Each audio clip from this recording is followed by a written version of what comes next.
What's up, guys? I have a request for some custom handlebars, so I thought, you know what better to do than shoot a video. I've had a lot of questions on the bars that I made. The reason I decided to make my own was I just couldn't find the size that I wanted. These are Built-Well bought bars. These are handmade. They're a 7-inch rise with 10-inch width at the bottom. I believe they're 2-inch pullback. I'll show you kind of how I measure and cut them up and weld them. I'm going to go right to basics. I'm going to show you basically how you can do it with pretty much common tool shops. I bought my chop saw a few years ago, and I mean, it's got basic degree finders on there. I always double check my degrees with my right angle, or sorry, my speed square. But I mean, I bought this for 20 bucks off Kijiji. So you can do it with simple tools. I'm also going to, I'll be using my Lincoln MIG welder, not my TIG welder. And I'm going to even do it with gasless. So you can do it with flux core, and I'll show you how to properly heat up the metal so everything's nice and solid. But first, we start off with 1-inch by 0.95 wall. Very simple. I think I picked up a 20-foot section for, I believe it was 60 bucks. So once you cut it down, I think I can get at least 3, maybe a little bit more sets of bars out of it. Depends on how high of a rise and width I go. But these are going to be for a customer. He gave me a bit of creative freedom with this. So we'll get started right away. We're going to cut the bottom up and work our way from there. All right, guys, checking in. Not always about having the prettiest setup. I have a angle finding jig that I picked up for about 30 bucks at PV Mart, but I promised you guys I would keep this to what I can find in the garage. So this is pretty much how I built my first set of bars ever. I used the jack here to get my metal nice and level, magnetic level with the bubble there. Shows me I'm nice and straight across. First cut, if you're making simple Z-bars, you're gonna want 245 degrees. This is a different set of bars. I am cutting this one at 30 degrees, and I'll be cutting the opposite side at 30 degrees as well, to keep my angle the same here and not having the bar rotate. Block of wood, flat across the ground, keeps it nice and flush there, so I know the angle is gonna be the exact same on the opposite side. So we'll get this bar cut, cleaned up, and then we'll make our verticals. All right, so the crossbar for the bottom's cut. Angles turned out really clean. We're going to clean this up. Just gonna use a bristle brush here. It's just surface rust. Had it sitting on the floor in the shop. Should have left it upright. And then we're going to bevel the edges, clean out all the crap from the cut. I mean, this would be nice. Cutting on a bandsaw, you get less stuff to clean up. That's the only thing about working with, you know, less expensive tools. There's a little bit more cleanup, but the job can be done the same way. So we'll get this cleaned up and I'll move on to the next part. All right, so there it is, all cleaned up. I cleaned inside and around the edges, put a slight bevel all the way around, so I had lots of meat when I weld on to the vertical bars. So now we're gonna go measure the height that the customer wants and get the angles cut on that. So we got the uprights built. What I ended up doing is I went back and I recut the bottom. I went, this is 37.5 degrees on mating ends, and same here, 37.5. I kind of wanted, so with your Z-bar, you got straight across and it's usually 45 and 45, so it's a 90-degree angle. I wanted a bit of a outstretch here to kind of give it a wider stance. So what I'm gonna do here is I got everything cleaned up. I'm gonna put a little bit more of a beveled edge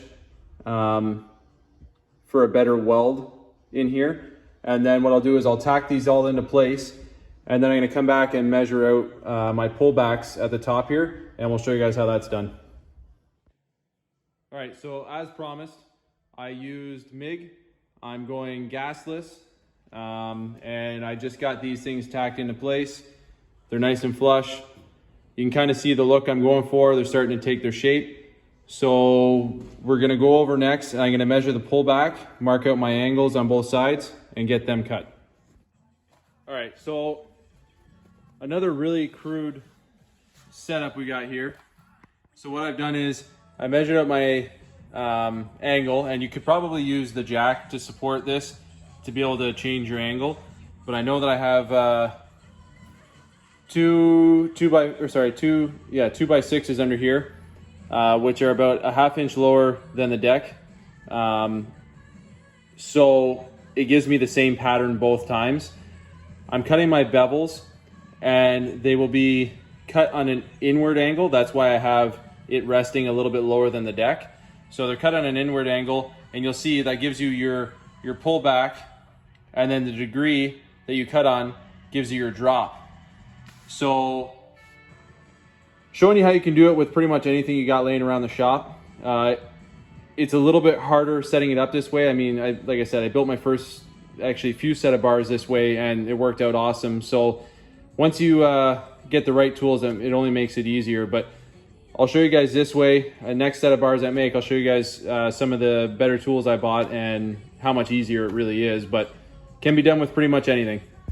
Clean up the steel, make sure everything's ready for welding. You don't want any burrs on the inside, especially if you plan on running internal wiring or anything. You don't want, rust starting in here or this cutting through your wires as you're riding down the road. So basic tools, right angle grinder with just a normal disc on it, and then I go back over with a wire brush.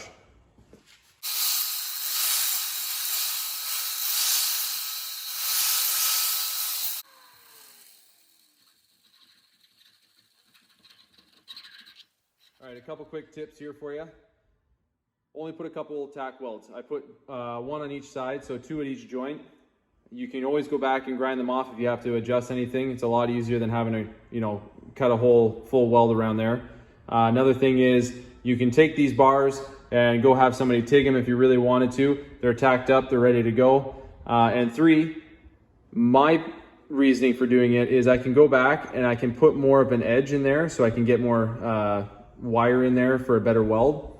So that's why I throw only 2 welds to get it started. Plus, I mean, if you can't trust your quick tack welds here to hold this thing together, you probably shouldn't trust yourself with a set of handlebars going down the road at 100 mile an hour. So I've come up.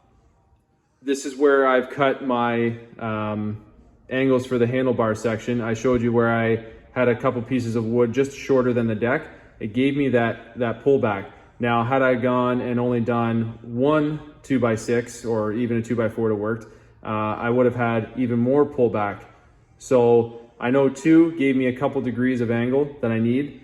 And when you cut your angles, I did 45 degrees here. So matching 45 degrees on this corner, I'm able to rotate it slightly to get a bit of a down angle as well. So make sure, I usually have a vise that I use that, again, I picked up at TSC real cheap, but for the first few I ever did, I was using a 2x4, and I made sure I was in the same distance on both sides, and that gave me my equal length on the bars. So showing you again, you can use something right in your shop. This is just an old 2x4.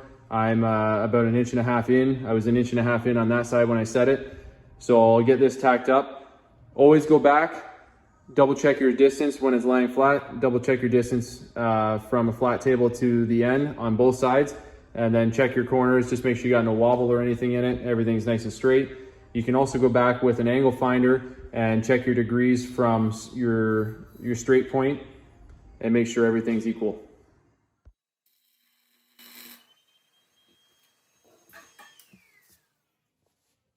All right, so when I'm checking the bars,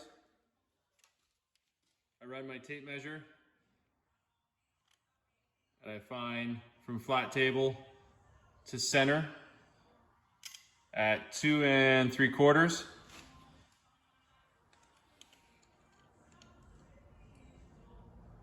And we're the same, 2 3, 2 3/4.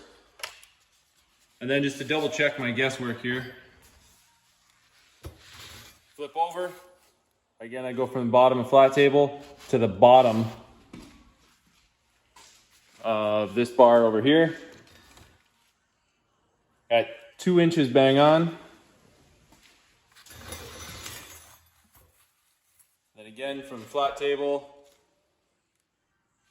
to the bottom of the other handlebar, 2 inches, spot on. All right guys, that's where I'm gonna cut it for the night. Super happy with how these are turning out. I'm going to make some more room in my edges here. Just take the right angle with the thin disc and make some thicker bevels in there, so that way I can throw some more wire in there and make a stronger weld, because I am going to grind all the edges here smooth, so you will not see the weld at all. It'll look like one solid bar, but you'll still be able to run internal wiring. That's why I do the cuts the way I do, so that way the wire can still feed through if you want to run internal throttle, internal wire, whatever you want to do. But gonna make some gussets tomorrow. I'll do a separate video for that one, just because it's gonna be a lengthy process with different templates. But what I'll do is I'll get the gussets made, I'll get them tacked on, and then maybe throw these ones on the 1100 build and see what they look like. Thanks for coming out, guys. Catch you again next time.